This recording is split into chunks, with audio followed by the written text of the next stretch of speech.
Hi, everybody. Good to see you on this Wednesday morning. Matt Noyes, 1 Degree Outside Weather Network and 1degreeoutside.com.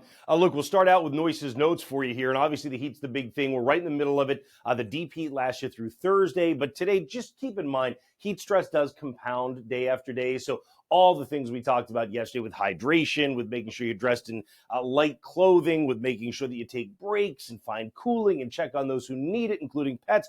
All of that applies even more today and even more tomorrow because that's just the way the body works. It accumulates that stress. Isolated strong afternoon and evening thunderstorms did develop yesterday. They were isolated, so most of us didn't see them.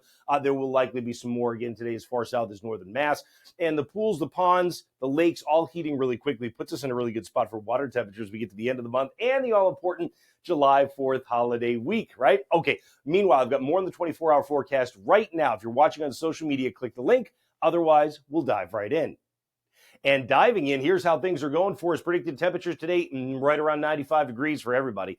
We push toward the record in Boston. I don't know that we get the record today in Boston. If we can add a couple more, then you'd be able to. But either way, across the area, we have record challenging heat. It's really when you figure in the humidity that you start to feel that difference. And that's where you start to feel like 101 at Springfield, 100 at Windsor Locks, 102 in Northampton. Look at that. We do the same thing, 100 to 102, running up through the Merrimack River Valley, the 95 to 495 corridor as well. The exception being the Cape or anywhere near south-facing coast. Hear from folks a lot saying, is the heat index a bunch of malarkey? What is that really what it feels like? Now, the way it works is basically your body sweats to cool off, right? Well, what cools you down is you actually get the sweat to evaporate off your skin. Evaporation is a cooling process. When it's really humid, the sweat can't evaporate, so your body can't cool. So it might as well be, because it's so humid that your sweat just clings to you, it might as well be 103 in Millinocket. It might as well be 104 in Bangor because it has the same impact on the body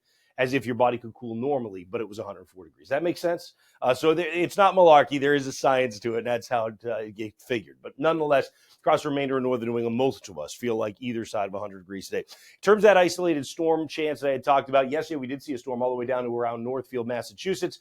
We may do that again today, anywhere in northern Mass, points northward. This is the map at 3 p.m., but really, honestly, anywhere between about noon and 7, that would be a possibility for you. And as I mentioned yesterday, some of that can feed off the heat and humidity and become a strong or severe storm, even though it's really isolated. Overnight tonight, we go down to about 70 or so. It's, of course, a muggy night for us. And just a reminder, with these storms kind of really isolated, the app can help you out a lot. You can get it on the App Store or Google Play. Google Play, it's a pain in the neck to find still. But if you go over to our website, 1degreeoutside.com, there's a link in the top of the banner for Android. You just click that. It'll take you right to it. But make sure you turn on notifications for lightning and for rain so you know if one of those isolated storms heads your way. That's how it looks for now. Look forward to seeing you with insights the next couple of days coming up in just a little bit.